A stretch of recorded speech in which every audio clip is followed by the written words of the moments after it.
Affairs it is not only ನಿಮ್ಗೆ recent activities ಏನಾಗ್ತಿರುತ್ತೆ ಅಲ್ಲದೆ ಇದು ನಿಮ್ಮ ಸ್ಟ್ಯಾಟಿಕ್ಸ್ ಸಬ್ಜೆಕ್ಟ್ ಇಂದಾನು ಕ್ವಶನ್ಸ್ ಕೇಳ್ತಾರೆ. ಸೊ ಸ್ಟ್ಯಾಟಿಕ್ಸ್ ಸಬ್ಜೆಕ್ಟ್ ಅನ್ನು ಕರೆಂಟ್ ಅಫೇರ್ಸ್ ಜೊತೆ ಕೋರಿಲೇಟ್ ಮಾಡ್ತಾರೆ. ಸೊ ಇವಾಗ ರೀಸೆಂಟ್ ಆಗಿ ಏನು 5 ಸ್ಟೇಟ್ಸ್ ಅಲ್ಲಿ ಎಲೆಕ್ಷನ್ ನಡೀತು. ಆ 5 ಸ್ಟೇಟ್ಸ್ ಯಾವ್ದ್ಯಾವ್ದು ಅದ್ರ ಬಗ್ಗೆ ಒಂದ್ ಸ್ವಲ್ಪ ನೀವು ಗಮನ ವಹಿಸಬೇಕು. ಮತ್ತೆ ಇವಾಗ KS ಇಂಟರ್ವ್ಯೂ ಅಲ್ಲಿ ಆ ಸ್ಟೇಟ್ ನ ಎಲೆಕ್ಷನ್ ಕಮಿಷನರ್ ಯಾರಾಗಿದ್ರು ಅಂತ ಸಹ ಕೇಳಿದ್ದಾರೆ. ಸೊ ಅದ್ರ ಬಗ್ಗೆನೂ ಒಂದ್ ಸ್ವಲ್ಪ ಗಮನ ವಹಿಸ್ಬೇಕು.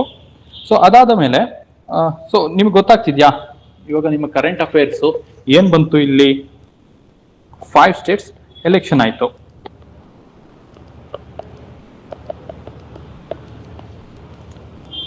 ಮೊದಲನೇದಾಗಿ ತಮಿಳುನಾಡು, ಎರಡನೇದಾಗಿ ಪುದುಚೇರಿ, ಅಸ್ಸಾಂ, ವೆಸ್ಟ್ ಬೆಂಗಾಲ್, ಮತ್ತೆ ಇನ್ಯಾವುದು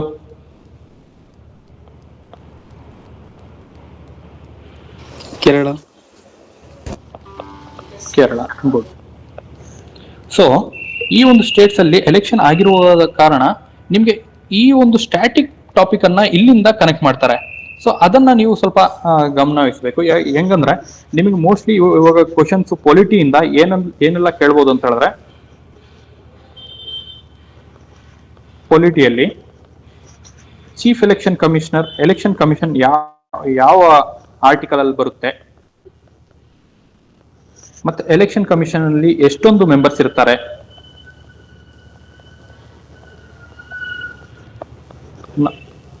ನಂಬರ್ ಆಫ್ ಮೆಂಬರ್ಸ್, ಮತ್ತೆ ಇಲ್ಲಿ ಮೆಂಬರ್ಸ್ ನ ಟರ್ಮ್ ಎಷ್ಟು, ಮತ್ತೆ ಇದರಲ್ಲಿ ಎಷ್ಟೊಂದು ಜನ ಚೇರ್ಮನ್ ಎಷ್ಟೊಂದು ಜನ ಇರ್ತಾರೆ, ಅದರ ಮೆಂಬರ್ಸ್ ಎಷ್ಟೊಂದು ಜನ ಇರ್ತಾರೆ, ಇದ್ರ ಬಗ್ಗೆ ಎಲ್ಲ ಕ್ವಶನ್ಸ್ ಕೇಳಬಹುದು. ಸೊ ಇದನ್ನೆಲ್ಲ ನೀವು ಒಂದ್ಸತಿ ಕ್ಲೀನ್ ಆಗಿ ನೋಡ್ಕೊಳ್ಳಿ. ವೆರಿ ಇಂಪಾರ್ಟೆಂಟ್ ಹೇಳ್ತೀನಿ ಅಂತ ಹೇಳಿದ್ರೆ, ಯಾಕೆಂದ್ರೆ ತುಂಬಾ ಜನಕ್ಕೆ KS ಇಂಟರ್ವ್ಯೂ ಅಲ್ಲಿ ಇಲ್ಲಿಂದ ಕ್ವಶನ್ಸ್ ರೈಸ್ ಆಗಿದೆ. ಸೊ ನೀವು ಏನು ಇಲ್ಲ, ಪೊಲಿಟಿ ನಿಮ್ಗೆ ಆಲ್ರೆಡಿ ಕ್ಲಾಸಸ್ ಆಗಿರೋದ್ರಿಂದ ಅದ್ರ ಬಗ್ಗೆ ಒಂದ್ ಸ್ವಲ್ಪ ಗಮನ ವಹಿಸಿ. ಒಂದ್ ಸ್ವಲ್ಪ ನೀವು ಎಲೆಕ್ಷನ್ ಕಮಿಷನ್ ಮತ್ತೆ constitutional and non constitutional bodies ಇದ್ರ ಬಗ್ಗೆ ಒಂದ್ ಸ್ವಲ್ಪ ನೋಡ್ಕೋಬೇಕು ನೀವು. ಇದಾವಲ್ಲ ಕಾನ್ಸ್ಟಿಟ್ಯೂಷನಲ್ ಬಾಡೀಸ್ ಯಾವುದು ಮತ್ತೆ ನಾನ್ ಕಾನ್ಸ್ಟಿಟ್ಯೂಷನಲ್ ಬಾಡೀಸ್. ಸೊ ಇದರಲ್ಲಿ ನಿಮಗೆ ಕಾನ್ಸ್ಟಿಟ್ಯೂಷನಲ್ ಬಾಡೀಸ್ ನಾನ್ ಕಾನ್ಸ್ಟಿಟ್ಯೂಷನಲ್ ಬಾಡೀಸ್ ಎಲ್ಲ ನೋಡ್ಬೇಕಂದ್ರೆ ಕಷ್ಟ ಆಗ್ತದೆ. ಅನ್ನೋ ಟೈಮಲ್ಲಿ ನೀವು ಏನ್ ಮಾಡ್ಬೇಕು ಅಂತ ಹೇಳಿದ್ರೆ, ಕರೆಂಟ್ ಅಫೇರ್ಸ್ ಅಲ್ಲಿ ಯಾವ್ದೆಲ್ಲ ಟಾಪಿಕ್ಸ್ ನಡೀತಿದೆ, ಯಾವ್ದೆಲ್ಲ ಈವೆಂಟ್ಸ್ ನಡೀತಿದೆ, ಅದರ್ ರಿಲೇಟೆಡ್ ಕಾನ್ಸ್ಟಿಟ್ಯೂಷನಲ್ ಬಾಡೀಸ್ ಅನ್ನು ಮಾತ್ರ ನೀವು ಮಿಸ್ ಮಾಡಕ್ ಹೋಗ್ಬಾರ್ದು. If you can able to recall all the things you can recall. ಅಕಸ್ಮಾತ್ ಆಗ್ತಿಲ್ಲ ಸರ್ ಅಂತ ಹೇಳಿದ್ರೆ ಅಟ್ಲೀಸ್ಟ್ ನೀವು ಈ ಕರೆಂಟ್ ಅಫೇರ್ಸ್ ರಿಲೇಟೆಡ್ ಸ್ವಲ್ಪ ಟಾಪಿಕ್ಸ್ ಹೋಗ್ಬೇಕು. ಇವಾಗ ಮತ್ತೆ ಗವರ್ನರ್ದು ಒಂದು ಸ್ವಲ್ಪ ರೋಲ್ ಪ್ಲೇ ಆಯ್ತು ಇಲ್ಲಿ. ಏನು ತಮಿಳ್ನಾಡು ಅಲ್ಲಿ ಏನ್ TVK ಪಾರ್ಟಿ ವಿನ್ ಆಯ್ತು, ಇವ್ರಿಗೆ ಎಷ್ಟು 108 ಸೀಟ್ಗಳು ಬಂತು. ಬಟ್ ಅಲ್ಲಿ ನಿಮಗೆ ಮೆಜಾರಿಟಿಗೆ 118 ಸೀಟ್ಗಳು ಬೇಕಾಗಿತ್ತು. ಸೊ ಈ ಒಂದು 10 ಸೀಟ್ಗಳು ಇವರ ಹತ್ರ ಇಲ್ಲದಿರುವ ಕಾರಣ ಗವರ್ನರ್ ಇವರಿಗೆ ಯಾರು ವಿಜಯ್ ಇದ್ರಲ್ಲ ಸಿಎಂ ಆಫ್ ತಮಿಳ್ನಾಡು, ಅವ್ರ ಫುಲ್ ಹೆಸರು ಏನ್ ಹೇಳಿ? ವಿಜಯ್ ಜೋಸೆಫ್ ವಿಜಯ್. ಇವರಿಗೆ ಸಿಎಂ ಆಗೋದಿಕ್ಕೆ ಅವಕಾಶ ಮಾಡ್ಕೊಳ್ಳಿಲ್ಲ ಸ್ಟಾರ್ಟಿಂಗ್ ಅಲ್ಲಿ ಗವರ್ನರ್. ಯಾಕೆಂದ್ರೆ he has shortage of the majority. ಏನಿತ್ತು ಮೆಜಾರಿಟಿ ನಂಬರ್, ಮ್ಯಾಜಿಕ್ ನಂಬರ್ ಅದಕ್ಕನ್ನ ಒಂದು ಲೆಸ್ ನಂಬರ್ ಆಫ್ ಸೀಟ್ಸ್ ಅವ್ರ ಹತ್ರ ಇತ್ತು. ಸೊ ಇನ್ನೊಂದು ಇಲ್ಲಿ ಏನಂದ್ರೆ ಕೋಅಲಿಯನ್ಸ್ ಯಾರ ಜೊತೆ ಇವರು ಮೊದಲಿಗೆ ಮಾಡಿರ್ಲಿಲ್ಲ. ಓಕೆನಾ? ಸೊ ಸರ್ಟೈನ್ ಥಿಂಗ್ಸ್ ನಾವು ಬುಕ್ ಇಂದ ತಿಳಿತೀವಿ, ಸರ್ಟೈನ್ ಥಿಂಗ್ಸ್ ನಾವು ಪ್ರಾಕ್ಟಿಕಲಿ ನೋಡ್ಬಿಟ್ಟು ತಿಳಿತೀವಿ. ಸೊ ಈ ಪೊಲಿಟಿಕ್ಸ್ ರಿಲೇಟೆಡ್ ಥಿಂಗ್ಸ್ ಮೇಜರ್ಲಿ ನಮ್ಮ ಕರ್ನಾಟಕದಲ್ಲಿ ತುಂಬಾ ನೋಡ್ಬೋದು ನೀವು. ಹೇಗೆ ಕೋಲಿಷನ್ ಗೌರ್ಮೆಂಟ್ ವಿನ್ ಆಗುತ್ತೆ, ಹೇಗೆ ಸಿಂಗಲ್ ಮೆಜಾರಿಟಿ ಪಾರ್ಟಿ ವಿನ್ ಆಗ್ತದೆ, ಹೇಗೆ few parties with very few number of seats CM ಆಗಿದ್ದಾರೆ ಅಲ್ವಾ?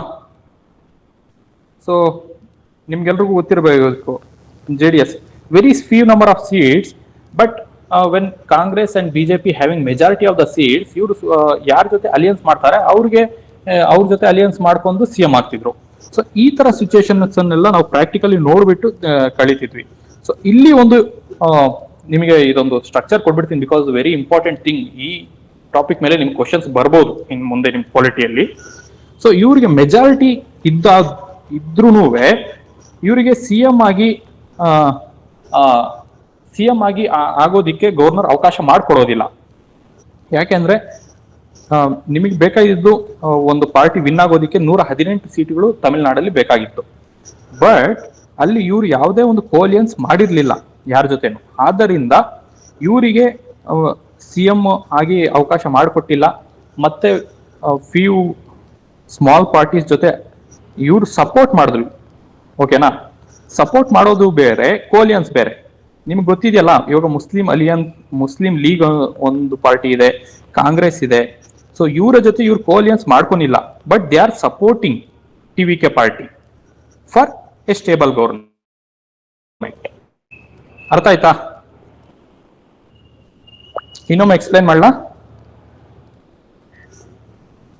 ಏನ್ ಟಿವಿಕೆ ಪಾರ್ಟಿಗೆ 108 ಸೀಟ್ಗಳು ಬಂದಿತ್ತು. ಇವರು ಯಾರ ಜೊತೆನೂ ಅಲಿಯನ್ಸ್ ಇದ್ದಿಲ್ಲ. ಸೊ ಒಮ್ಮೆ ಆಫ್ಟರ್ ಎಲೆಕ್ಷನ್ ಅವರು ಬೇರೆಯವ್ರ ಜೊತೆ ಅಲಿಯನ್ಸ್ ಮಾಡಂಗಿಲ್ಲ. But other parties have given support to TVK to form a stable government. ಇವಾಗ ಅರ್ಥ ಆಯ್ತು ಅನ್ಸುತ್ತೆ ನಿಮ್ಗೆ? there is no alliance, they had supported TVK party to form a stable government. So illi nimige majorly questions will come from governor, questions will come from election commission, national appointments. ಇಲ್ಲಿ ನೋಡಿ, ಇವಾಗ ಇಲ್ಲಿ food Corporation of India ಅದರ MD ಹಾಗೂ CEO ಆಗಿ ಹೊಸಬ್ರನ್ನ appoint ಮಾಡಿದ್ದಾರೆ. ಯಾರು ಅವರು ಅಂತ ಹೇಳಿದ್ರೆ ರವೀಂದ್ರ ಕುಮಾರ್ ಅಗರ್ವಾಲ್. ಇದು ಯಾಕೆ ನಿಮಗೆ ಇಂಪಾರ್ಟೆಂಟ್ ರೋಲ್ ಪ್ಲೇ ಮಾಡುತ್ತೆ ಅಂತ ಹೇಳಿದ್ರೆ, ನಿಮಗೆ ಈ ಒಂದು ಹೆಸರು ಕೇಳಿಲ್ಲ ಅಂತ ಹೇಳಿದ್ರು ನಿಮಗೆ ಈ ಒಂದು ಫುಡ್ ಕಾರ್ಪೊರೇಷನ್ ಆಫ್ ಇಂಡಿಯಾ ಯಾವಾಗ ಫೌಂಡ್ ಆಯ್ತು ಅನ್ನೋದ್ರ ಬಗ್ಗೆ ನಿಮ್ ಕ್ವಶನ್ಸ್ ಕೇಳಬಹುದು. Because few people are appearing for AOAO exam, you should have to keenly observe it. AOAO ಆಗಿರ್ಬೋದು, KMF, ಅಗ್ರಿಕಲ್ಚರ್ ರಿಲೇಟೆಡ್ ಯಾವುದೇ ಒಂದು ಎಕ್ಸಾಮ್ಸ್ ಆಗಿರ್ಲಿ, ಅವ್ರಿಗೆ ಈ ಒಂದು ಕ್ವಶನ್ ಇಂಪಾರ್ಟೆಂಟ್ ರೋಲ್ ಪ್ಲೇ ಮಾಡ್ತದೆ. ಸೊ ಹೆಡ್ ಕ್ವಾರ್ಟರ್ಸ್ ಎಲ್ಲಿದೆ? ನ್ಯೂ ಡೆಲ್ಲಿ ಇದೆ. ಯಾವಾಗ ಫೌಂಡ್ ಆಯ್ತು ಅಂದ್ರೆ 1965. Okay, next Justice Revathi certain judiciary related activities ನಡೆದಿದೆ ಈ ಜಾನ್ವರಿ ಮಂತ್ ಅಲ್ಲಿ. ಸೊ ಅವುಗಳನ್ನ ನೋಡ್ತಾ ಹೋಗ್ಬೇಕು ನಾವು. ಏನಂದ್ರೆ Justice Revathi Mohite Dere has sworn in as the first women chief justice of Meghalaya high court. Meghalaya high court ನ ಫಸ್ಟ್ ವುಮೆನ್ ಚೀಫ್ ಜಸ್ಟಿಸ್ ಆಗಿ ಇವರು ಅಪಾಯಿಂಟ್ ಆಗಿದ್ದಾರೆ. ಮತ್ತೆ ಚೀಫ್ ಜಸ್ಟಿಸ್ ಆಫ್ ಸಿಕ್ಕಿಂ ಆಗಿ ಮೊಹಮ್ಮದ್ ಮುಸ್ತಾಕ್ ಅವರು ಅಪಾಯಿಂಟ್ ಆಗಿದ್ದಾರೆ. Chief justice of Uttarakhand high court ಅಲ್ಲಿ ಮನೋಜ್ ಕುಮಾರ್ ಗುಪ್ತಾ ಅವರು ಅಪಾಯಿಂಟ್ ಆಗಿದ್ದಾರೆ. ಮತ್ತೆ chief justice of Patna high court ಅಲ್ಲಿ ಜಸ್ಟಿಸ್ ಸಂಗಮ್ ಕುಮಾರ್ ಸಾಹು ಅವರು ಅಪಾಯಿಂಟ್ ಆಗಿದ್ದಾರೆ. ಮತ್ತೆ chief justice of Kerala high court ಅಲ್ಲಿ ಜಸ್ಟಿಸ್ ಸೌಮೆನ್ ಸೇನ್ ಅನ್ನೋರು ಅಪಾಯಿಂಟ್ ಆಗಿದ್ದಾರೆ. ಬಟ್ ಇದರಲ್ಲಿ ನಿಮ್ಗೆ ಇಂಪಾರ್ಟೆಂಟ್ ಯಾವ್ದಾದ್ರೆ first women chief justice of Meghalaya high court ಯಾರು, ಅವ್ರ ಹೆಸರು ರೇವತಿ ಮೊಹತೆ ದೇರೆ.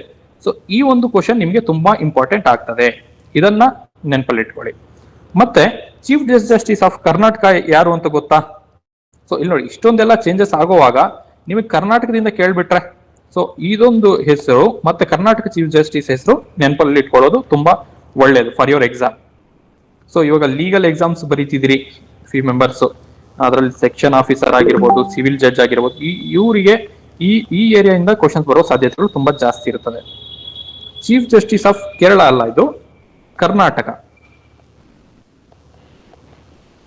ಕರ್ನಾಟಕ ಹೈಕೋರ್ಟ್ ಜಸ್ಟಿಸ್ ವಿಭು ಬಾಕ್ರೋ ಅವರು chief justice of Karnataka high court ಆಗಿರ್ತಾರೆ. ಮತ್ತೆ chief coach of India's women hockey team ಯಾರು ಅಪಾಯಿಂಟ್ ಆಗಿದ್ದಾರೆ ಅಂತ ಹೇಳಿದ್ರೆ ಜಾರ್ಡೆ ಮರಿಜ್ನೆ. ಇವರು Indian women's hockey team coach ಆಗಿ ಅಪಾಯಿಂಟ್ ಆಗಿದ್ದಾರೆ. ಮತ್ತೆ Vijendra Singh, he was a very famous person during his boxing time period. He won India's first Olympic gold medal. ಅವರು ಇವಾಗ ಏಷ್ಯನ್ ಬಾಕ್ಸಿಂಗ್ ಕೌನ್ಸಿಲ್ಗೆ ಆಸ್ ಎ ಮೆಂಬರ್ ಆಗಿ appoint ಆಗಿದ್ದಾರೆ. ಓಕೆನಾ? ಒಲಿಂಪಿಕ್ ಅಲ್ಲಿ ಒಂದು ಮೆಡಲ್ ವಿನ್ ಆಗೋದು ತುಂಬಾ ಅಂದ್ರೆ ತುಂಬಾ ದೊಡ್ಡ ವಿಚಾರ ಆಗಿರುತ್ತೆ. ಸೊ ಆದ್ರಿಂದ ಈ ಒಂದು ಪಾಯಿಂಟ್ ತುಂಬಾ ಇಂಪಾರ್ಟೆಂಟ್ ಆಗುತ್ತೆ ನಿಮ್ಗೆ, ಯಾಕೆಂದ್ರೆ ಇವರು ಏಷ್ಯನ್ ಬಾಕ್ಸಿಂಗ್ ಕೌನ್ಸಿಲ್ಗೆ ಒಬ್ಬ ಮೆಂಬರ್ ಆಗಿ ಅಪಾಯಿಂಟ್ ಆಗಿದ್ದಾರೆ. He is the first person to win medal in boxing category. Bronze medal ಅನ್ನ 2008ರಲ್ಲಿ ಬೀಜಿಂಗ್ ಒಲಿಂಪಿಕ್ಸ್ ಅಲ್ಲಿ ವಿನ್ ಆಗಿದ್ರು. ಓಕೆನಾ. ನೆಕ್ಸ್ಟ್ ಇಂಟರ್ನ್ಯಾಷನಲ್ ಅಪಾಯಿಂಟ್ಮೆಂಟ್ಸ್ ಒಂದ್ ಸ್ವಲ್ಪ ನೋಡ್ತಾ ಹೋಗೋಣ. ಜಾಸ್ತಿ ನಿಮ್ಗೆ ಇಂಟರ್ನ್ಯಾಷನಲ್ ಅಪಾಯಿಂಟ್ಮೆಂಟ್ಸ್ ಏನು ಇಲ್ಲ, but we should have to see. ನೋಡಿ, ಯಮನ್ನ ಹೊಸ ಪ್ರೈಮ್ ಮಿನಿಸ್ಟರ್ ಆಗಿ ಶಯಾ ಮೊಹಸಿನ್ ಜಿಂದಾನಿ ಇವ್ರು ಅಪಾಯಿಂಟ್ ಆಗಿದ್ದಾರೆ. ಬಟ್ ಈ ಕ್ವಶನ್ ನಿಮಗೆ ಕೇಳ್ತಾರ ಅಂತ ಹೇಳಿದ್ರೆ ಖಂಡಿತ, ಬಟ್ ನಿಮಗೆ ಇಮಾನ್ ರಿಲೇಟೆಡ್ ಕ್ವಶನ್ಸ್ ನಿಮಗೆ ಕೇಳಬಹುದು. ಇಮಾನ್ ಯಾವ ಏರಿಯಾಲಿ ಲೊಕೇಟೆಡ್ ಆಗಿದೆ ಅನ್ನೋದ್ರ ಬಗ್ಗೆ ನಿಮ್ಗೆಲ್ಲ ಕ್ವಶನ್ಸ್ ಕೇಳ್ತಾರೆ. ಸೊ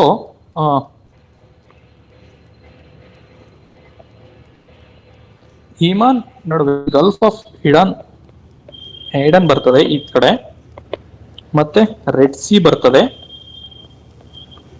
ಸರೌಂಡಿಂಗ್ ಕಂಟ್ರೀಸ್ ಯಾವ್ದಾದ್ರು ಬರುತ್ತೆ ಅದ್ರ ಬಗ್ಗೆ ನೆನಪಲ್ಲಿ ಇಟ್ಕೊಳ್ಳಿ. ಸೌದಿ ಅರೇಬಿಯಾ ಬರ್ತದೆ,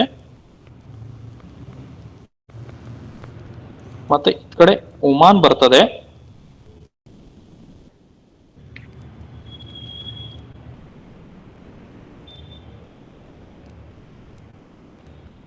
ಇಷ್ಟೊಂದು ಪಾಯಿಂಟ್ಸ್ ಅನ್ನ ನೀವು ನೆನಪಲ್ಲಿ ಇಟ್ಕೋಬೇಕು. ಓಕೆನಾ.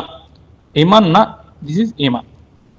ಸರೌಂಡಿಂಗ್ ಕಂಟ್ರೀಸ್ ಯಾವುದು? Oman, Saudi Arabia, Red Sea, Gulf of Aden. Okay. Next national news, national related ಸ್ವಲ್ಪ ನ್ಯೂಸ್ ಅನ್ನು ನೋಡ್ತಾ ಹೋಗೋಣ. India's first fully solar powered ATM van. India's fully solar powered ATM van. ATM ಅಂದ್ರೆ ATM ಗೊತ್ತಲ್ಲ, money, ದುಡ್ಡು. So ಅದು ಎಲ್ಲಿ ಬಂದಿದೆ ಅಂತ ಹೇಳಿದ್ರೆ ತ್ರಿಪುರಾ ಗ್ರಾಮೀಣ ಬ್ಯಾಂಕ್ ಅವರು ಲಾಂಚ್ ಮಾಡಿದ್ದಾರೆ first solar powered ATM van, Tripura Gramin bank. Okay. ಮತ್ತೆ world's largest producer of rice, ತುಂಬಾ ಇಂಪಾರ್ಟೆಂಟ್. ಯಾಕೆಂದ್ರೆ China was the world's largest populated country.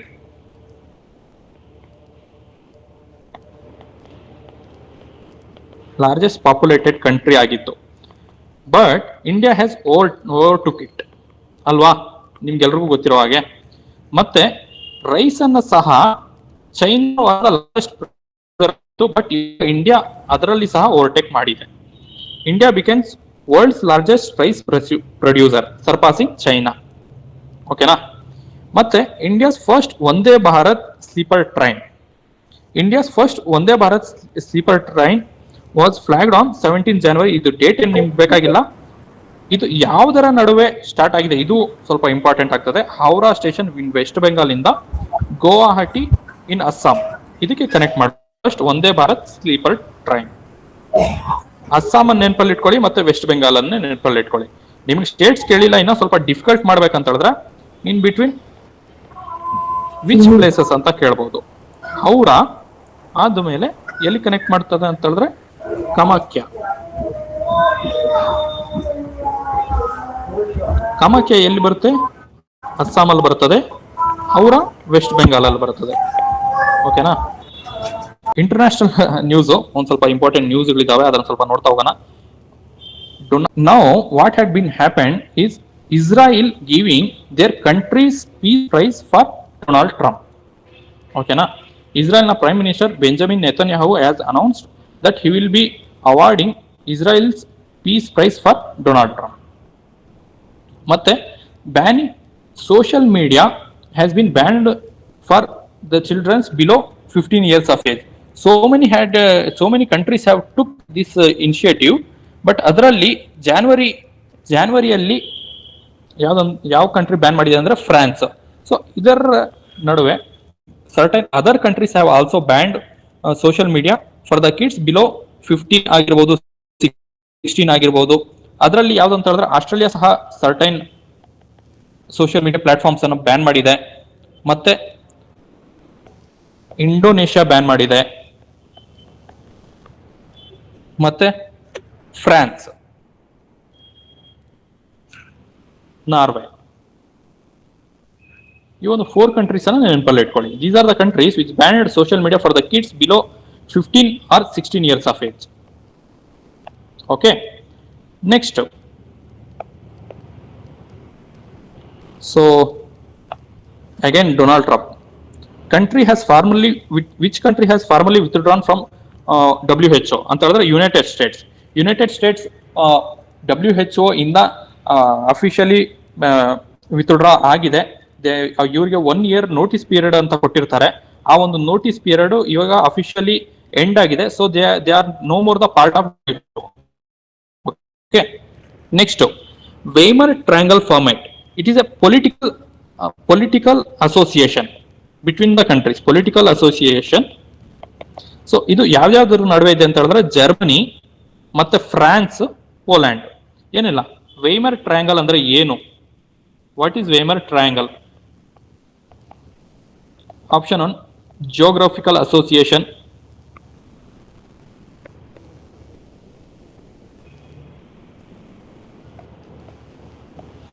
Political association, both 1 and 2, none of the above. So ಈ ತರ ಕೇಳ್ತಾರೆ. ಮತ್ತೆ ಇದನ್ನ ಇನ್ನ ಟಫ್ ಮಾಡ್ಬೇಕಂದ್ರೆ ನಿಮ್ಗೆ ಇದ್ರದ್ದು ಏನಾದ್ರೂ ಹಿಸ್ಟಾರಿಕಲ್ ಸಿಗ್ನಿಫಿಕೆನ್ಸ್ ಇದೆ ಹಾಗೆ ಹೀಗೆ ಅಂತ ಏನೇನೋ ಕೇಳ್ತಾರೆ. ಇದು only related to political association and also geographical association, because these countries lie in a same area.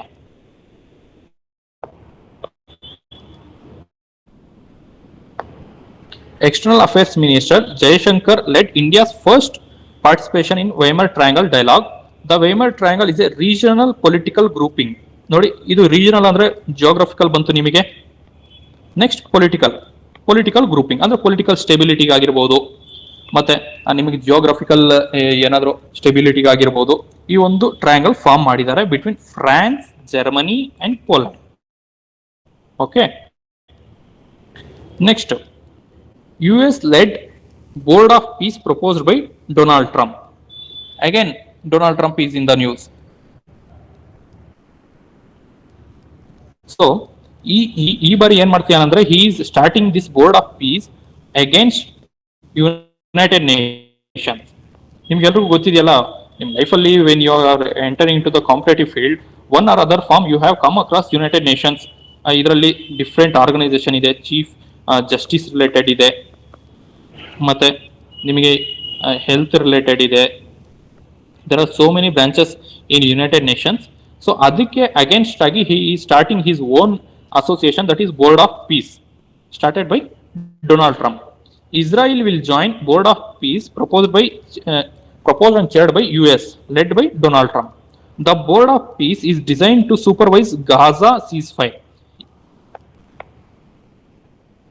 ಏನು ಗಾಜಾ ಅಲ್ಲಿ ಸೀಸ್ ಫೈರ್ ನಡೀತಿದೆ ಅದನ್ನ ಸೂಪರ್ವೈಸ್ ಮಾಡೋದಿಕ್ಕೆ, ಅಲ್ಲಿ ಒಂದು ಪೀಸ್ ತರೋದಿಕ್ಕೆ. ಸೊ ಇವರೆಲ್ಲರೂ ಒಂಥರ these are the people. Israel is the people who is waging war against Gaza, and his friend had started a board, an organization to resolve this issue. Trump has indicated the board could also help address other global conflicts beyond Gaza. Other global ಏನೇ ವಾರ ಆಗಿರಲಿ, ಯಾವುದೇ ಒಂದು country ಹೊಡೆದಾಡಲಿ, he is telling like we will come and protect you people ಅಂತ.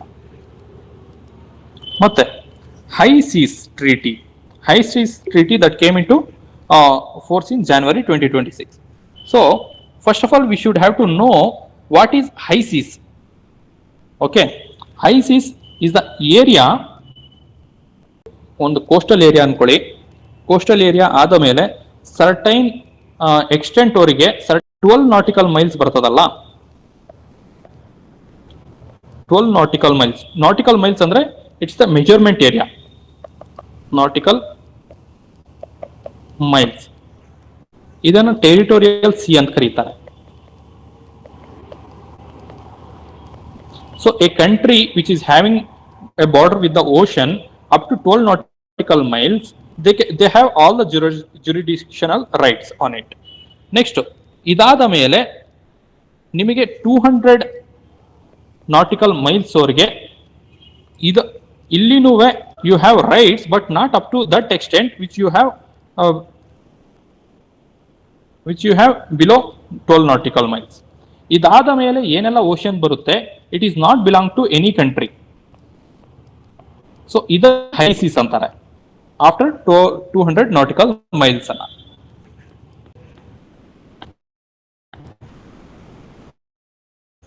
ಈ ಏರಿಯಾನ exclusive economic zone ಅಂತ ಕರೀತಾರೆ.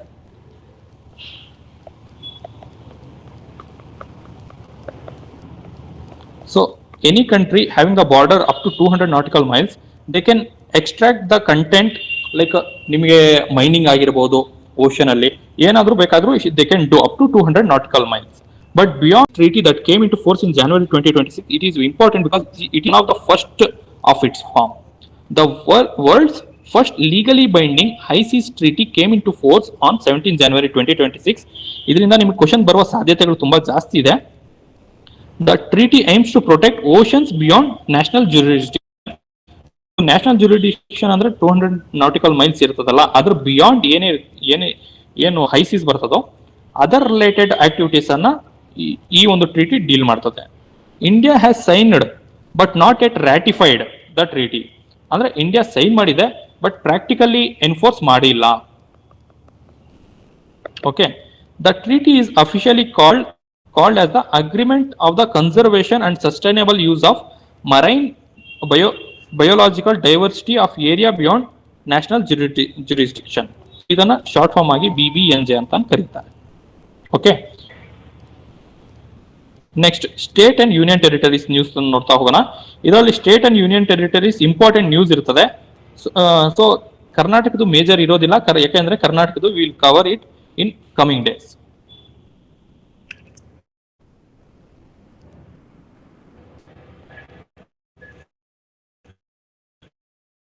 Next, Punjab's first dog sanctuary ಲುಧಿಯಾನಲ್ಲಿ ಸ್ಟಾರ್ಟ್ ಮಾಡ್ತಿದ್ದಾರೆ.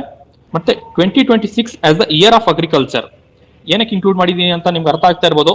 ಯಾರೆಲ್ಲ ಅಗ್ರಿಕಲ್ಚರ್ ಎಕ್ಸಾಮ್ಸ್ ಓದ್ತಿದ್ದೀರಿ ಅವ್ರಿಗೆ ತುಂಬಾ ಇಂಪಾರ್ಟೆಂಟ್ ಕ್ವಶನ್ ಇದು. 2026 as the year of the agriculture ಅಂತ ಯಾವ ಸ್ಟೇಟ್ ಡಿಕ್ಲೇರ್ ಮಾಡಿದೆ? A Karnataka, B Kerala, C Punjab, D Madhya Pradesh. ಈ ತರ ಕ್ವಶನ್ ಕೇಳಬಹುದು. ಸೊ ಆನ್ಸರ್ ಎಲ್ಲರೂ ಕರ್ನಾಟಕ ಇಲ್ಲ ಪಂಜಾಬ್ ಅಂತ ಹೋಗ್ತೀರಾ, but the answer is Madhya Pradesh. So ಸ್ವಲ್ಪ ನೆನಪಲ್ಲಿ ಇಟ್ಕೊಳ್ಳಿ, ವೆರಿ ಇಂಪಾರ್ಟೆಂಟ್ ಕ್ವಶನ್ ಆಗ್ತದೆ ಇದು. Madhya Pradesh has announced 2026 as the year of agriculture as part of long-term strategy to strengthen its agriculture sector, improve farm and also to improve farmers' livelihood. Okay. ಮತ್ತೆ Odisha proposed national UAV ಅಂದ್ರೆ unmanned aerial vehicle test and innovation corridor. Odisha has proposed national unmanned aerial vehicle test and innovation corridor. So Odisha has announced this at Wings India 2026 held at Hyderabad. Wings India 2026 held in Hyderabad from January 28 to 31st at Begumpet Airport. Hyderabad, Begumpet Airport. Okay. So it will become first operational commercial airport used as a live drone testing site. It will become a first operational commercial airport. First operational commercial airport ಆಗಿ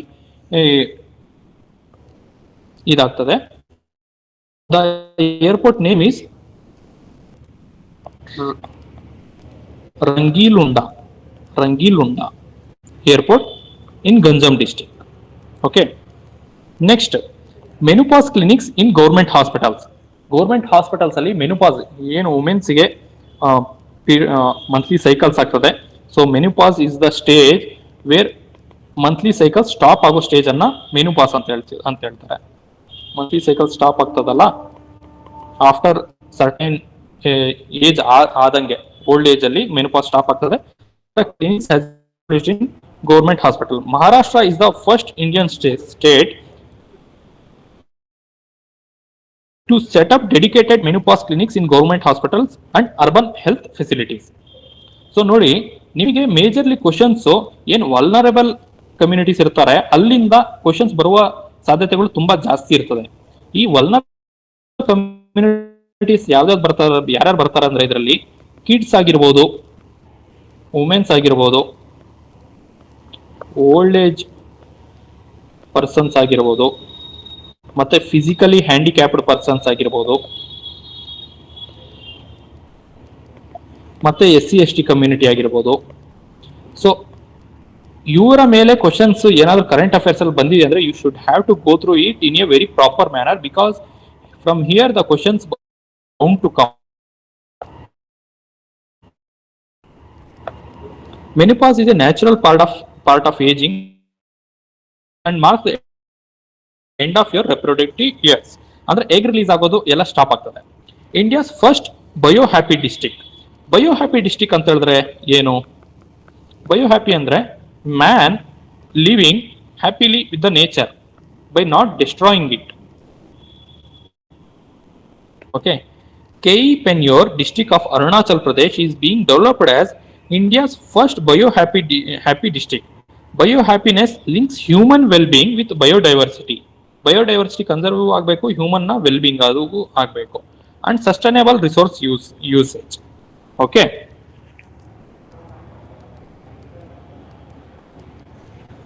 ಇದಾದ ಮೇಲೆ ginger capital of India. Mizoram has been termed as a ginger capital of India by Niti Aayog. So ಹೇಗೆ ನಾವು ಕರ್ನಾಟಕನ IT capital, silicon valley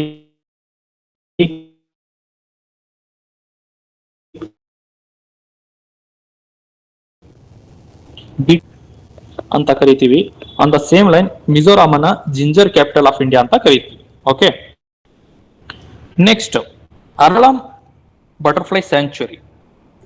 so Aralam, so ಈ ಹೆಸರಿಂದ ನಿಮ್ಗೆ ಗೊತ್ತಾಗುತ್ತೆ ಎಲ್ಲಿದೆ ಈ ಬಟರ್ಫ್ಲೈ ಸ್ಯಾಂಕ್ಚುರಿ ಅಂತ ಹೇಳಿದ್ರೆ ಕೇರಳ.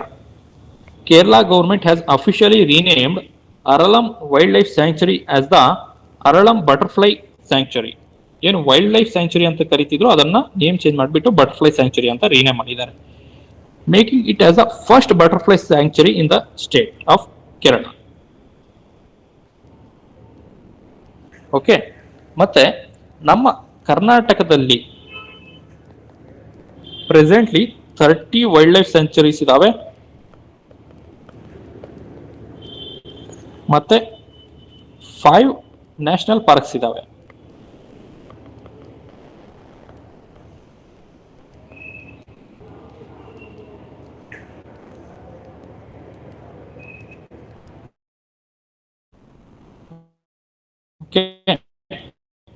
ನಿಮಗೆ ನ್ಯಾಷನಲ್ ಪಾರ್ಕ್ಸ್ ಬಂಡೀಪುರ್, ನಾಗರಹೊಳೆ, ದಾಂಡೇಲಿ ಇಲ್ಲೆಲ್ಲ ಆಗ್ಬೋದು.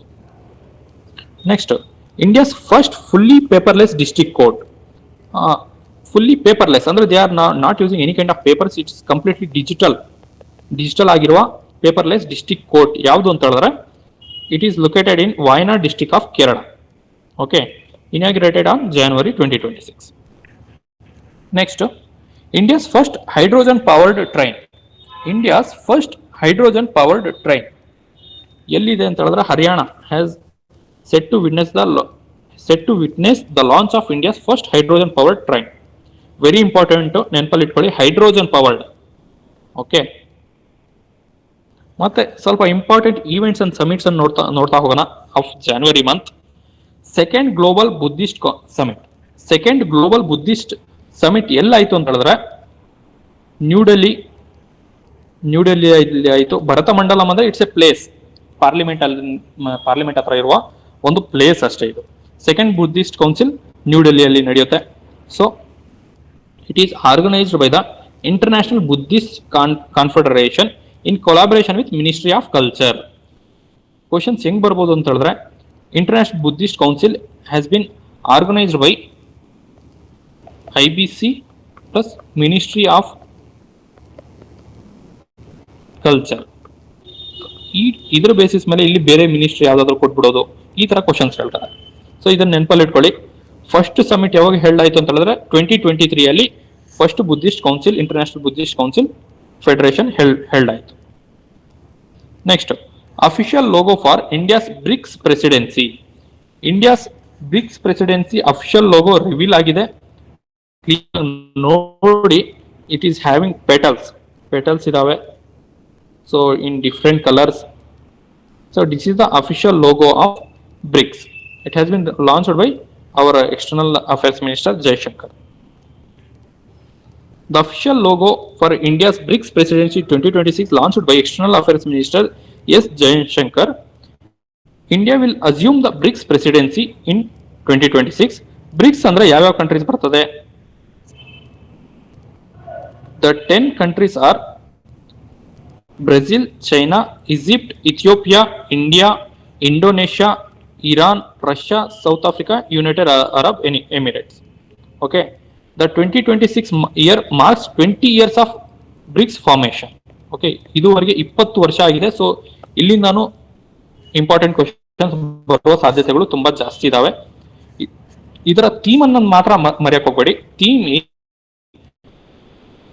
Building for resilience, innovation, cooperation and sustainability. The theme of BRICS 2026 is building for resilience, innovation, cooperation and sustainability. Okay. ಮತ್ತೆ 28th conference of speakers and presiding officers of the Commonwealth. So India will host the 28th conference of speakers and presiding officers of the Commonwealth from 14 to 16th January. ಎಲ್ಲಿ ಅಂದ್ರೆ new ಡೆಲ್ಲಿಯಲ್ಲಿ. 52nd G7 summit. 52nd G7 summit will be going to held in France. So ಇದರ ಲೋಗೋನು ನೋಡ್ಕೊಳ್ಳೋಣ. This is the logo G7 summit. 52nd G7 summit is going to held in France. So 51st ಎಲ್ಲಿ ನಡೆಯಿತು ಅಂತ ಹೇಳಿದ್ರೆ Canada ಅಲ್ಲಿ ನಡೆಯಿತು.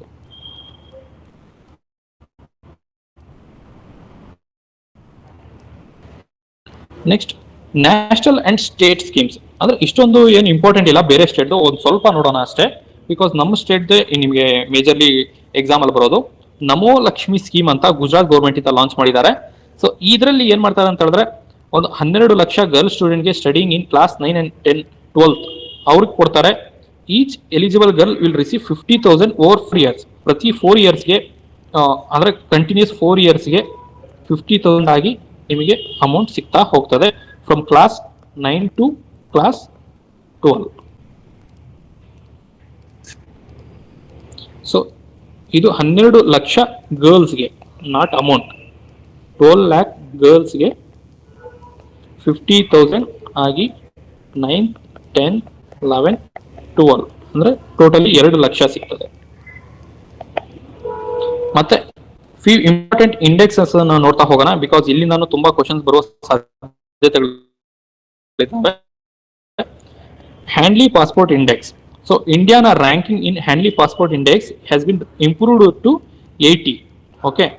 India passport holders can travel to across 55 destination with minimal visa hassles. ಅಂದ್ರೆ ವೀಸಾದ ಏನೇ ತೊಂದರೆಗಳಿಲ್ಲದೆ 55 ಕಂಟ್ರಿಗಳನ್ನ ಆರಾಮಾಗಿ ವಿಸಿಟ್ ಮಾಡಬಹುದು. ಇಂಡಿಯಾ ರ್ಯಾಂಕಿಂಗ್ ಬಂದಿದೆ 80th ಆಗಿರ್ತದೆ. ಮತ್ತೆ ಇದರಲ್ಲಿ ಫಸ್ಟ್ ರ್ಯಾಂಕ್ ಯಾವ್ದಿದೆ ಅಂತ ಹೇಳಿದ್ರೆ ಸಿಂಗಾಪುರ್. ನೀವು ಇಲ್ಲಿ ನೋಡಬಹುದು, ಇವರ ಸ್ಕೋರ್ ಬಂದಿದೆ 192. ಸೊ ಇದೇನು ಸ್ಕೋರ್ ಏನು ಬೇಕಾಗಿಲ್ಲ. ಹ್ಯಾಂಡ್ಲಿ ಪಾಸ್ಪೋರ್ಟ್ ಇಂಡೆಕ್ಸ್ ಅಲ್ಲಿ ಫಸ್ಟ್ ಪ್ಲೇಸ್ ಅಲ್ಲಿ ಸಿಂಗಾಪುರ್ ಇದೆ, ಸೆಕೆಂಡ್ ಪ್ಲೇಸ್ ಅಲ್ಲಿ ಜಪಾನ್ ಅಂಡ್ ಸೌತ್ ಕೊರಿಯಾ ಇದೆ. So both has been shared this post. ಸ್ವಲ್ಪ ಮ್ಯೂಟ್ ಮಾಡ್ಕೊಂತೀರಾ?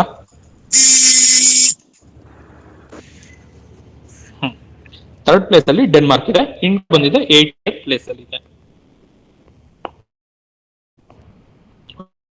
ಓಕೆ. ಮತ್ತೆ ಇನ್ನೊಂದು ಇಂಪಾರ್ಟೆಂಟ್ ರಿಪೋರ್ಟ್ ಯಾವುದು ಅಂದ್ರೆ responsible Nations index 2026 was launched for the first time. ನೋಡಿ, ಫಸ್ಟ್ ಟೈಮ್ ಲಾಂಚ್ ಮಾಡಿರೋದು. ಮತ್ತೆ ಒಂದು 10 years, 20 years ಆಗಿರೋದು, 50 years ಆಗಿರೋದು, ಇವೆಲ್ಲ ತುಂಬಾ ಇಂಪಾರ್ಟೆಂಟ್ ಇರ್ತದೆ. ಅದಕ್ಕೆ ನಾನು ಅಲ್ಲಿಂದಾನೇ ಆ ಏರಿಯಾಸ್ ಇಂದಾನೆ ತುಂಬಾ ಕರೆಂಟ್ ಅಫೇರ್ಸ್ ಅನ್ನು ತೆಗೆದಿದ್ದೀನಿ. ಸೊ ಈ ಕರೆಂಟ್ ಅಫೇರ್ಸ್ ಈ ಒಂದು PDF ಅನ್ನ ಶೇರ್ ಮಾಡಿದ್ಮೇಲೆ ಇದನ್ನ ದಯವಿಟ್ಟು ನೀವು ಒಂದು 2-3 ಸತಿ ಓದಿದ್ರೆ ತುಂಬಾ ಉತ್ತಮ. Okay. Is the first time launch by the world intellectual federation. Responsible Nations index was launched for the first time by the World Intellectual Foundation. India ranked 16th out of 154 countries in Responsible Nations Index 2026. But again, Singapore topped this list, while Central African Republic ranked the last. African countries ranked last. Singapore. Okay, next festivals in news. Important festivals ಅಲ್ಲಿ ನಿಮಗೆ match the following type of questions ಕೇಳ್ತಾರೆ. So ಇದೊಂದು ಸ್ವಲ್ಪ ಗಮನ ಇಟ್ಟು ನೋಡ್ಬೇಕು ನೀವು. Mostly ನಿಮ್ ಕರೆಂಟ್ ಅಫೇರ್ಸ್ ಅಲ್ಲಿ ಇರೋದಂತೂ ತುಂಬಾ ಇಂಪಾರ್ಟೆಂಟ್ ಆಗ್ತದೆ. 53rd new Delhi world book fair, ಎಲ್ಲಿ ಇದರ ಥೀಮ್ ಏನಂದ್ರೆ Indian military history, valour and wisdom at 75. Okay, next Boda Tyohar festival. Boda Tyohar, ನೀವು ಜಾಸ್ತಿ ಇದರ ಥೀಮು ಮತ್ತೆ ಯಾವ ಸ್ಟೇಟ್ ಅಲ್ಲಿ ಈ ಒಂದು ಫೆಸ್ಟಿವಲ್ ನ ಪ್ರಾಕ್ಟೀಸ್ ಮಾಡ್ತಾರೆ ಅಷ್ಟೊಂದು ಮಾತ್ರ ನೆನಪಲ್ಲಿ ಇಟ್ಕೊಳ್ಳಿ. The biggest annual festival of the Hatti tribe. So Hatti tribes ಬಂದಾಗ ಇಂಪಾರ್ಟೆಂಟ್ ಕ್ವಶನ್ ಆಗ್ತದೆ. Begin with traditional fervour in Sirmaur district of Himachal Pradesh. Himachal ಪ್ರದೇಶನ ಈ ಒಂದು ಫೆಸ್ಟಿವಲ್ ಆಗ್ತದೆ, celebrated by Hatti tribes. Okay, ನೋಡಿ ಈ ತರ ಸೆಲೆಬ್ರೇಷನ್ ನಡೀತಿದೆ. Next Bagurumba Dwhou. Bagurumba Dwhou, so majorly ನಿಮಗೆ ಈ ತರ ಏನಾದರೂ ಸ್ಪೆಲ್ಲಿಂಗ್ ಬಂದಾಗ majorly belongs to north eastern states. So event is held in Guwahati, Assam. Assam state ನ ಫೆಸ್ಟಿವಲ್ ಆಗಿರ್ತದೆ ಇದು, ಸೆಲೆಬ್ರೇಟೆಡ್ ಬೈ ಬೂಡೋ ಕಮ್ಯುನಿಟಿ. ಬೂಡೋ ಕಮ್ಯುನಿಟಿ ಇದರ ಹಿಂದೆ ನೋಡಿದ ನಾವು ಸೆಲೆಬ್ರೇಟ್ ಮಾಡ್ತಾರೆ. ಇಲ್ಲಿ ಬಗರುಂಬಾ ದ್ಯೋ ಈ ಒಂದು ಫೆಸ್ಟಿವಲ್ ನ ಬೋಡೋ ಕಮ್ಯುನಿಟಿ ಅವರು ಸೆಲೆಬ್ರೇಟ್ ಮಾಡ್ತಾರೆ. ಇಂಪಾರ್ಟೆಂಟ್ ಆಗ್ತದೆ ಏಕೆಂದ್ರೆ prime minister Narendra Modi has visited for this festival. ಆದ್ದರಿಂದ ಮತ್ತೆ ಪೊಂಗಲ್ ಗೊತ್ತಿರುತ್ತೆ, it is celebrated in Tamil Nadu. Jallikattu event. Tamil Nadu government has officially permitted for the first jallikattu event of 2026. 2026 ನ ಫಸ್ಟ್ ಜಲ್ಲಿಕಟ್ಟು ಇವೆಂಟ್ಗೆ ಅಫಿಷಿಯಲಿ ಪರ್ಮಿಷನ್ ಸಿಕ್ಕಿದೆ in Tamil Nadu. Next national Saras fair, Guntur district in Andhra Pradesh is set to host major national event in 2026. National Saras fair ಎಲ್ಲಿ ಹೇಳಲಾಗ್ತಿದೆ ಅಂತ ಹೇಳಿದ್ರೆ Andhra Pradesh. The prestigious fair will be held in January 6 to 18 and will provide a national platform for rural livelihood and women-led enterprises. Major focus ಏನಿದೆ ಈ ಒಂದು festival ಅಲ್ಲಿ ಅಂತ ಹೇಳಿದ್ರೆ rural livelihood related activities and women-LED enterprises related activities. Next Bharat Ranga Mahotsav 2026. It is the 25th edition of the world's longest international theatre festival. So world's longest international festival ಆದ್ದರಿಂದ it is and also it is the 25th edition ಆಗಿದೆ. ಆದ್ದರಿಂದ ತುಂಬಾ important question ಆಗಬಹುದು. So it is organised by the national school of drama. ಎಲ್ಲಿ ಅಂತ ಹೇಳಿದ್ರೆ ಡೆಲ್ಲಿಯಲ್ಲಿ. So important sports news ಅನ್ನು ನೋಡ್ತಾ ಹೋಗೋಣ. ಫ್ಯೂ ಇಂಪಾರ್ಟೆಂಟ್ ಸ್ಪೋರ್ಟ್ಸ್ ನ್ಯೂಸ್ ಅನ್ನ. 2026 ಆಸ್ಟ್ರೇಲಿಯನ್ ಓಪನ್ ಯಾರು ವಿನ್ ಆದ್ರು ಅಂತ ಹೇಳಿದ್ರೆ ಮೆನ್ಸ್ ಸಿಂಗಲ್ ಅಲ್ಲಿ ಕ್ಯಾರ್ಲಸ್ ಆಲ್ಕರೆಸ್ ಅನ್ನೋರು ವಿನ್ ಆಗಿರ್ತಾರೆ.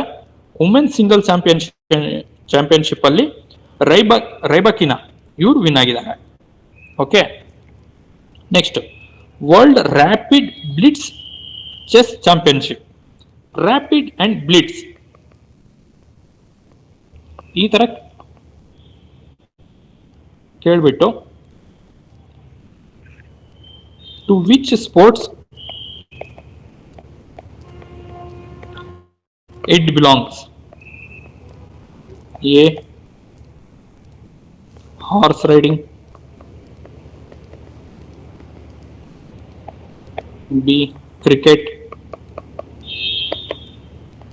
C, chess. D, bike riding. ಅಂತ ಕೇಳಿದ್ರೆ you will tend to get confuse between horse riding and bike riding ಅಲ್ಲಿ ಕನ್ಫ್ಯೂಸ್ ಆಗ್ತೀರಾ, ಯಾಕೆಂದ್ರೆ ರ್ಯಾಪಿಡ್ ಅಂತ ಸ್ಪೀಡ್ ಅಂತಿದೆ ಅಂತ. But the answer is chess. Rapid and blitz ಅನ್ನುವ ಒಂದು ಚಾಂಪಿಯನ್ಶಿಪ್ ಚೆಸ್ ಗೇಮ್ ಅಲ್ಲಿ ಇದೆ. Okay, on this lines we should have to see about FIDE. ಫಿಡೆನು ಒಂದು ವರ್ಲ್ಡ್ ಚಾಂಪಿಯನ್ಶಿಪ್ ಆಗಿರುತ್ತೆ. It is also related to chess. ಇದರ full form Federation International des ಏಷಿಯಾಸ್. Okay, so ಈ ಒಂದು ರ್ಯಾಪಿಡ್ ಅಂಡ್ ಬ್ಲಿಟ್ಸ್ ಚಾಂಪಿಯನ್ಶಿಪ್ ಅನ್ನ ಮ್ಯಾಗ್ನಸ್ ಕಾರ್ಲ್ಸನ್ ಅವರು win ಆಗಿರ್ತಾರೆ ಇನ್ ಮೆನ್ಸ್ ಕ್ಯಾಟಗರಿ.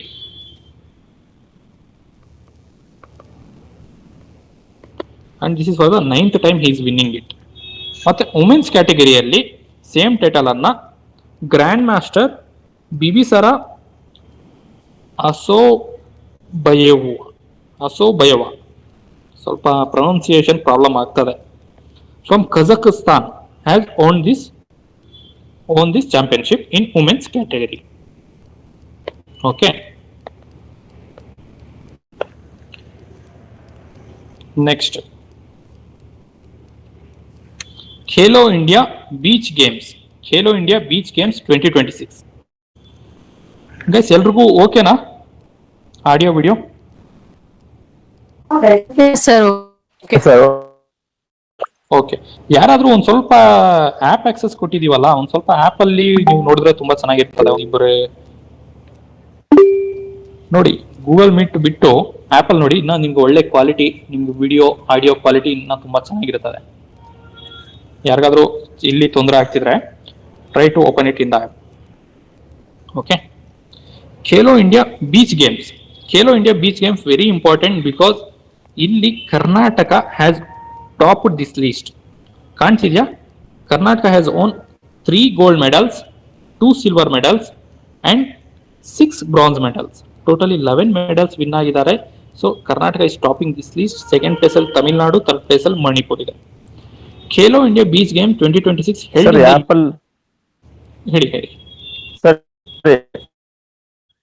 ಆಪ್ ಅಲ್ಲಿ ಇದು ಲಿಂಕ್ ಓಪನ್ ಆಗ್ತಾ ಇಲ್ಲ ಸರ್. ಅಲ್ಲಿ ಯಾವ ರೀತಿ ಬ್ಯಾಚಸ್ ಅಂತಿದೆಯಲ್ಲ ಕೆಳಗೆ, ಬ್ಯಾಚಸ್. ಹಾ ಸರ್, ಬ್ಯಾಚಸ್. ಜನರಲ್ ಸ್ಟಡೀಸ್ ಅಂತಿದ್ಯಾ? ಜನರಲ್ ಸ್ಟಡೀಸ್ ಬ್ಯಾಚಸ್ ಅಲ್ಲಿ ಬ್ಯಾಚಸ್ ಹೋದಾಗ ಏನೇನು ಕಾಣ್ತಿದೆ ಸರ್? ಬ್ಯಾಚಸ್ ಹೋದಾಗ ಇದು KMFC 3 ಬ್ಯಾಚ್ ಅಂತ ಕಾಣಿಸ್ತಿದೆ ಸರ್. ಅದ್ರಲ್ಲಿ ಅಲ್ಲಿ ಕ್ಲಿಕ್ ಮಾಡಿದ್ಮೇಲೆ ಓವರ್ ವ್ಯೂ, ಬಿಡಿ ಅಟೆಂಡೆನ್ಸ್, ಅಸಿಸ್ಟೆಂಟ್ ಬೇಡ, ಅದು ಮತ್ತೆ ಡಿಸ್ಕಸ್ ಮಾಡೋಣ. ಇವಾಗ ಕ್ಲಾಸ್ ಕಂಟಿನ್ಯೂ ಮಾಡ್ಬಿಡೋಣ. ಓಕೆ, ಸ್ಟಾರ್ಟ್ ಮಾಡೋದು ಬೇಡ, ಬೇರೆಯವ್ರಿಗೆ ತೊಂದರೆ ಆಗ್ತದೆ. Okay, so Khelo India beach game 2026 held union territory of Diu. ಎಲ್ಲಿ ಕಂಡಕ್ಟ್ ಮಾಡಿದ್ರು ಇದನ್ನಂದ್ರೆ UT, union territory of Diu ಅಲ್ಲಿ ಕಂಡಕ್ಟ್ ಮಾಡ್ತಾರೆ.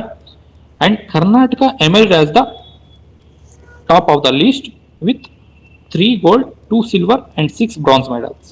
ಓಕೆ, ಸೊ ಇಷ್ಟೊಂದು ಟಾಪಿಕ್ಸ್ ಅನ್ನ ನಾನು ಡಿಸ್ಕಸ್ ಮಾಡಿದ್ದೀನಿ. ಇನ್ನು ಉಳಿದಿರೋ ಟಾಪಿಕ್ಸ್ ಅನ್ನು ನಾಳೆ ಡಿಸ್ಕಸ್ ಮಾಡ್ತೀನಿ. ಈ ಒಂದು PDF ಅನ್ನ ನಾಳೆ ಈವ್ನಿಂಗ್ ನಿಮ್ಗೆ ಶೇರ್ ಮಾಡ್ತೀವಿ. ಈ ಕ್ಲಾಸ್ ಆದ ಮೇಲೆ ಒಂದು 2 ರಿಂದ 3 ಸತಿ ನೀವು ಈ ಒಂದು ವಿಡಿಯೋಸ್ ಅನ್ನ ನೋಡಿದ್ರೆ ತುಂಬಾ ಒಳ್ಳೆಯದು. ಓಕೆನಾ? ಓದಿ, ಒಂದು 2 to 3 ಟೈಮ್ಸ್ ಓದಿ, ಮತ್ತೆ ನೀವು ಈ ವಿಡಿಯೋಸ್ನ 1 to 2 ಟೈಮ್ಸ್ ವಿಡಿಯೋಸ್ ಅನ್ನು ನೋಡಿ, ಮತ್ತೆ 2 to 3 ಟೈಮ್ಸ್ ನೀವು ಓದಿದಾಗ ನಿಮ್ಮ ಮೆಮೊರಿಯಲ್ಲಿ ತುಂಬಾ ಆಳವಾಗಿ ಇಳಿಯುತ್ತೆ. ನಿಮ್ಮ ಎಕ್ಸಾಮ್ ಅಲ್ಲಿ ಅದನ್ನ ರಿಕಾಲ್ ಮಾಡೋದಕ್ಕೆ ತುಂಬಾ ಈಸಿ ಆಗ್ತದೆ. ಯಾರಿಗಾದ್ರೂ ಏನಾದ್ರೂ ಇಶ್ಯೂ ಇದ್ರೆ after the class you can contact me. Okay, because ಸುಮಾರು ಜನರ ಎಕ್ಸಾಮ್ಸ್ ಕ್ಯಾನ್ಸಲ್ ಆಗಿದೆ, ಮತ್ತೆ ಸುಮಾರು ಎಕ್ಸಾಮ್ಸ್ ಆಗುತ್ತೋ ಇಲ್ವೋ ಅನ್ನೋದು ತುಂಬಾ ಡೌಟ್ ಇದೆ. ಮತ್ತೆ ಹೊಸ ನ್ಯೂ ನೋಟಿಫಿಕೇಶನ್ಸ್ ಬರ್ತಿದೆ.